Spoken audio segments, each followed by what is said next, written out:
Welcome back. This is the second part of my true story. I've often felt like an observer here, a soul that remembers a different way of being.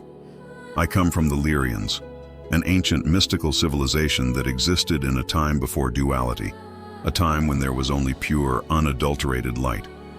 Imagine a reality where hatred simply doesn't exist as a concept, where there is no darkness to contrast the light, only infinite, unconditional love and a constant state of radiant happiness. It wasn't a static bliss, it was a dynamic, flowing river of joy that connected every single being. Sometimes I still see it. The memories come in flashes, like visions or echoes from forgotten worlds, shimmering at the edge of my awareness. I see skies that are not blue, but a symphony of liquid gold and lavender. I see beings of light, their forms fluid and ever-changing, communicating not with words, but with pure feeling, with telepathic waves of love and understanding. In those moments, the beauty is so overwhelming that when I return to this reality, I feel this profound weight in my heart. It's a deep, aching sense of homesickness for a place I can't point to on any map. It's the sorrow of a soul that remembers perfection and sees the fractures in the world today. But this isn't a story of regret. It's a story of choice. I chose this path. I chose to come here, to this dense, beautiful, and challenging reality. I chose to forget so that I could remember again, and in that remembering, help anchor the very frequencies I miss so dearly. My purpose, the purpose of many of us, is to help peace and unconditional love return to Earth once again, to remind humanity of its own divine origin. Paradise did exist, but it's not what people imagine it to be today based on modern interpretations. It wasn't a garden with a man and a woman. It was a state of consciousness, a dimension of being so intensely beautiful that our human words crumble when trying to describe it. It was a realm where everyone, without exception, lived in absolute truth, in the pure effulgence of light, and in the ocean of pure love. There was no deception, no hidden agendas, because you couldn't hide your true nature. Your soul was visible to all, and every soul was a radiant sun.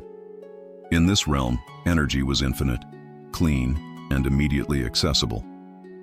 It was drawn directly from what you might call the 0 point of creation, the very source of all that is.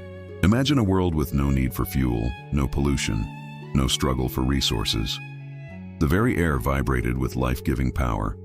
We built entire cities from crystal, but these weren't just structures. They shimmered and pulsed like living beings, humming with cosmic energies, amplifying the consciousness of everyone within them. Even what you might call our machines were alive. They were conscious, gentle, and wise entities, partners in creation, not tools for exploitation. They were extensions of our own will, operating in perfect harmony with the natural world. Everything flowed in a perfect divine rhythm. The rhythm of existence was like a celestial piece of music, and every soul, every crystal, every plant was a note in that perfect symphony. No one knew hunger or pain, not because they were concepts we overcame, but because they simply didn't exist in that vibration. Everything we needed was created directly from energy itself, streaming effortlessly from the source. If you needed nourishment, you would simply draw it from the ether. If you needed a dwelling, you would manifest it with your intention and the help of the living technology around you. It wasn't magic, though from this perspective, it would certainly seem that way. It was truth. It was the natural way of being for a civilization fully aligned with the laws of creation.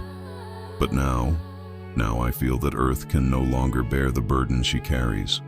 I can feel her planetary soul, her consciousness, crying out for awakening.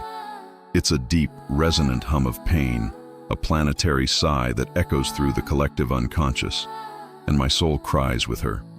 It's a call that rises from the deepest part of me, a question I whisper into the night. True love, where are you?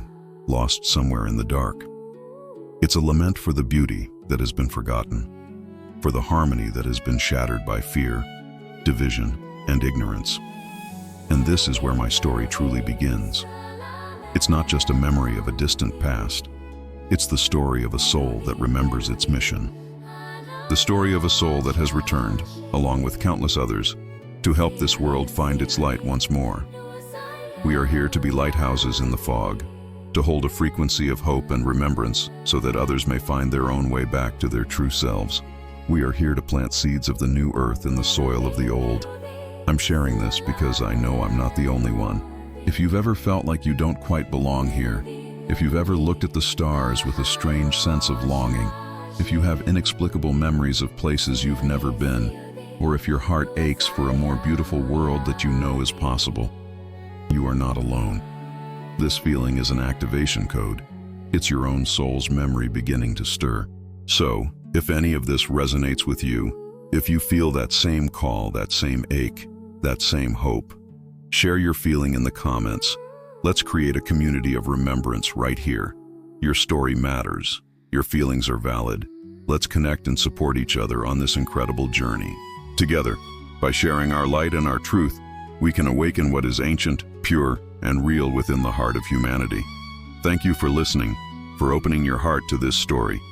Please subscribe to the channel and join this growing family of souls, because maybe, just maybe, you too are one of us, and it's time for us to find each other.